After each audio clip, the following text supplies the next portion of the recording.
నమస్తే SR7 TV news కి స్వాగతం. మున్సిపల్ ఎన్నికలు 32వ వార్డులో కాంగ్రెస్ అభ్యర్థి వనపర్తి జిల్లా market yard chairman Srinivas Goud వారి సతీమణి అరుణ జ్యోతి ఇంటింటి ప్రచారం. వనపర్తి జిల్లా మున్సిపల్ ఎన్నికల నేపథ్యంలో ఈ రోజు 32వ వార్డు నుంచి కాంగ్రెస్ పార్టీ బలపరిచిన అభ్యర్థిగా బరిలో ఉన్న market yard chairman Srinivas Goud సతీమణి అరుణ జ్యోతి పెద్ద ఎత్తున ఇంటింటికి గడప గడప కార్యక్రమం నిర్వహించారు. ఈ సందర్భంగా స్థానిక ప్రజలు భారీ సంఖ్యలో పాల్గొని ఆమెకు మద్దతు తెలిపారు. ప్రచారంలో ప్రజలతో మాట్లాడుతూ 32వ వార్డులో డ్రైనేజీ వ్యవస్థ, రోడ్ల అభివృద్ధి, పేదవారి సమస్యలు వంటి ప్రతి అంశాన్ని తన బాధ్యతగా తీసుకొని పరిష్కరిస్తారని హామీ ఇచ్చారు. కాంగ్రెస్ పార్టీ ఆధ్వర్యంలోనే వార్డు మరింత అభివృద్ధి చెందుతుందని ప్రజలకు వివరించారు. అలాగే ఈ కార్యక్రమంలో పాల్గొన్న market yard chairman Srinivas Goud మాట్లాడుతూ 32వ వార్డు ప్రజలు అరుణ జ్యోతిని భారీ మెజార్టీతో గెలిపించాలని కోరారు. ప్రజల సంక్షేమమే లక్ష్యంగా కాంగ్రెస్ పార్టీ పనిచేస్తుందని అన్నారు. ఇంటింట ప్రచార కార్యక్రమం సందర్భంగా స్థానికుల నుంచి అనుకూల స్పందన లభించిందని, రానున్న ఎన్నికల్లో కాంగ్రెస్ పార్టీకి మద్దతు పెరుగుతుందని పార్టీ నేతలు విశ్వాసం వ్యక్తం చేశారు.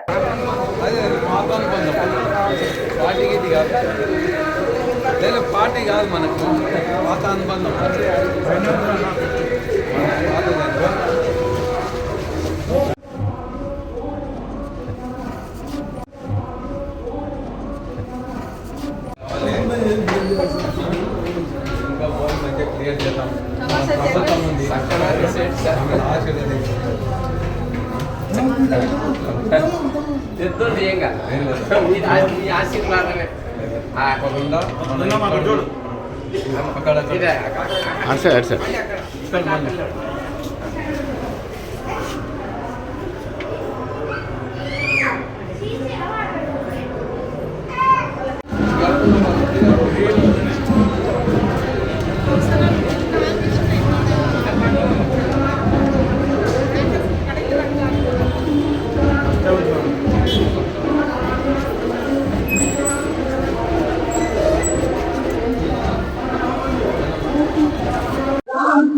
రేపు రాబోయే మున్సిపల్ ఎన్నికల్లో 32వ వార్డు కెంచి బండారు అరుణ్ జ్యోతి శ్రీనివాస్ గౌడ్ గారు కాంగ్రెస్ పార్టీ బలపరిచిన అభ్యర్థి అయినటువంటి అరుణ్ జ్యోతి గారు కాంగ్రెస్ పార్టీ కెంచి పోటీ చేయడం జరుగుతుంది.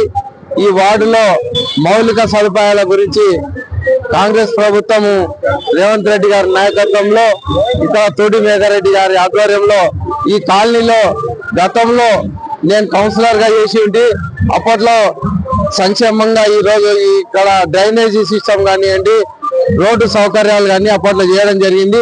ఇంకా మిగిలిపోయిన చాలా సమస్యలు ఉన్నాయి ఈ వార్డులో. ఆ సమస్యలన్నింటినీ గౌరవ ముఖ్యమంత్రి గారి ఆశీస్సులతో, గౌరవ ఎమ్మెల్యే గారి యొక్క సహకారంతో ఈ వార్డులో ఉండే మిగిలిపోయిన పనులన్నీ నెరవేర్చడానికి ఈ వార్డు ప్రజలను నిరంతరం అభ్యర్థిస్తున్నాము. అదేవిధంగా ఈ కాలనీలో ఎప్పటి నుంచో ఉన్నటువంటి శ్రీ ఆంజనేయ స్వామి టెంపుల్ అస్తవ్యస్తంగా ఉన్నది. అదేవిధంగా ఈ యొక్క కాలనీలో శివాలయం నిర్మాణం కూడా పూర్తి దశలో కాలేదు. ఈ రెండింటిని పూర్తి దశలో చేయడానికి, అదేవిధంగా ఇక్కడ మురళీటెక్స్ నుంచి అక్కడ ఫుడ్ కోర్ట్ వరకు ఒక ఇండ్ల మధ్యలో ఒక డ్రైనేజీ సిస్టము దాదాపు 20 సంవత్సరాల నుంచి అస్తవ్యస్తంగా ఉంది. దానివల్ల ఈ కాలనీలో చాలా మందికి ఇబ్బందులు ఉన్నాయి, దుర్గంధంగా, అదేవిధంగా దోమల బెడద ఉంది. వీటన్నిటిని తీర్చడానికి ఈ రోజు రాష్ట్రంలో కాంగ్రెస్ ప్రభుత్వం ఉంది కాబట్టి కాంగ్రెస్ ప్రభుత్వం ద్వారా అన్ని నెరవేర్చడానికి ముందుకు వెళ్ళి ఈ కాలనీ అభివృద్ధి కొరకు నిరంతరం పాటుపడతాము. గతంలో ఇక్కడ కౌన్సిలర్లు ఉన్న వాళ్ళు కొంతవరకు వాళ్ళ సులభం కొరకు కాంట్రాక్ట్ పనులు చేశారే కానీ ఈ వార్డు అభివృద్ధి కొరకు ఎక్కడ కూడా పాల్పడలేదు.